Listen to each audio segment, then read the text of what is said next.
Bismillahirrahmanirrahim. Assalamualaikum warahmatullahi wabarakatuh.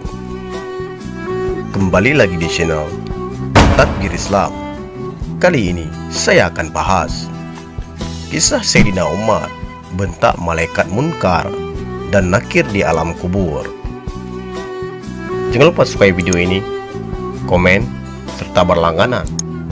Bagikan video ini agar bermanfaat untuk kita semua. Amin ya rabbal alamin.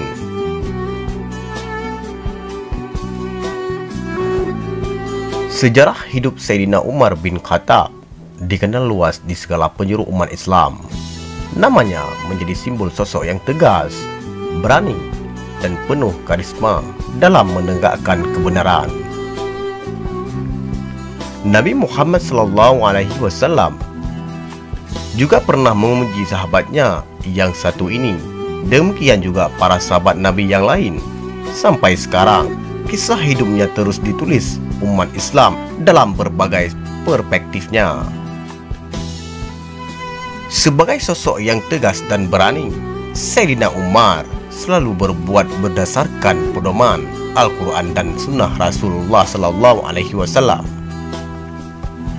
Apapun yang dikobarkannya untuk memperjuangkan Islam, sehingga dalam dirinya selalu menjadi cermin dalam kehidupan. Ketegasan dan keberanian Sayyidina Umar ternyata bukan hanya terjadi di dalam dunia, tapi juga terjadi saat sudah di dalam kubur. Kisah di dalam kubur ini diceritakan oleh Sayyidina Ali bin Abi Thalib dan Sayyidina Abdullah bin Umar, putranya. Seperti yang kita tahu bahwa kedua malaikat ini Munkar dan Nakir bertugas untuk mempertanyakan beberapa perkara di alam kubur. Sepertinya akan menjadi momen yang paling mendebarkan siapa kira-kira yang akan menang dalam persoalan kali ini. Sayyidina Umar yang terkenal garang sampai setan pun takut padanya, atau malaikat di alam kubur yang juga dikenal menyeramkan dan keras. Beginilah kisah ceritanya. Simak penjelasannya sampai akhir hanya di channel Takbir Islam. Sewaktu Sayyidina Umar wafat dan jasadnya sudah dikuburkan, orang-orang pun meninggalkan pemakaman. Hanya Sayyidina Ali bin Abi Thalib yang berada di area pemakaman. Sepertinya rasa penasaran mulai merasuki pikiran Sayyidina Ali. Ia ingin mengetahui bagaimana dialog yang akan menjadi antara dua makhluk yang sama-sama menyeramkan itu.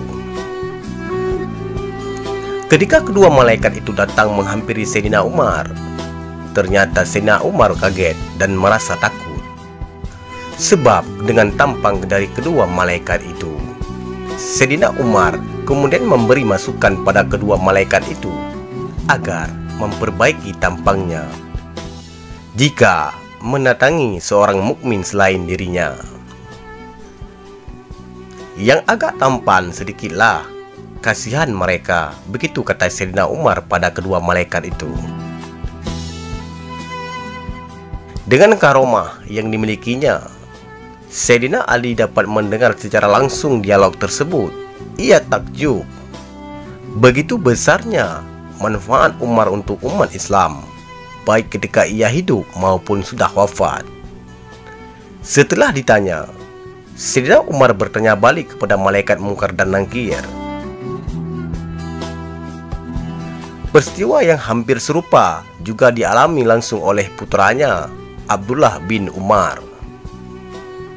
Sayyidina Abdullah ingat bahwa dulu Nabi SAW pernah bercerita tentang bagaimana keadaan mayat untuk pertama kalinya di alam kubur, bahwa akan ada yang mendatanginya, dua makhluk yang begitu menyeramkan dan menakutkan, yakni Munkar dan Nakir.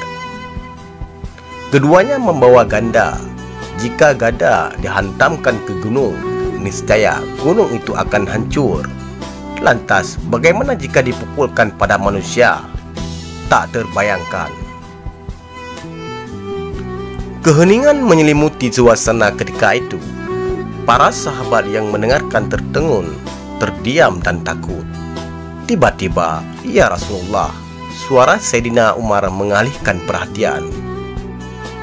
"Apakah akal kami di waktu itu tetap normal seperti sekarang?" katanya. "Iya," jawab Nabi.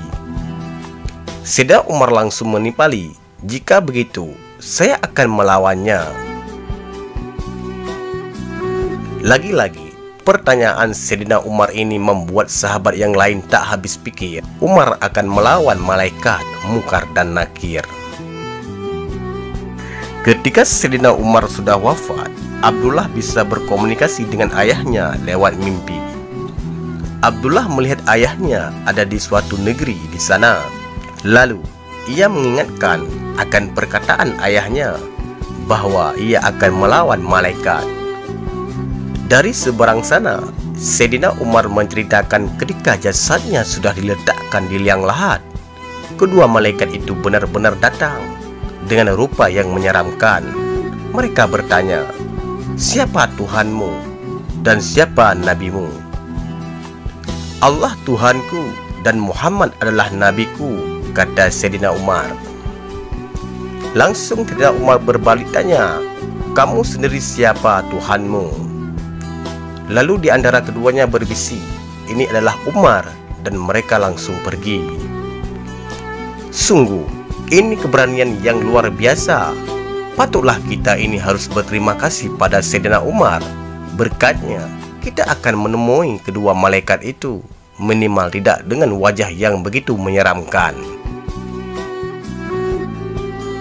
Sayyidina Umar benar-benar membawa manfaat bagi umat Islam, bahkan sampai beliau wafat pun, dan itu bisa dirasakan oleh seluruh umat. Semoga kita semua mendapatkan anugerah Allah berupa husnul khatimah, dan nanti ketika di alam kubur bisa selamat dan bahagia. Kisah ini ditegaskan oleh Al-Imam Jalaluddin As-Sayuti dalam kitab Al-Hawi Lif Fatawi. Sekian, semoga bermanfaat. Saya akhiri. Wassalamualaikum warahmatullahi wabarakatuh.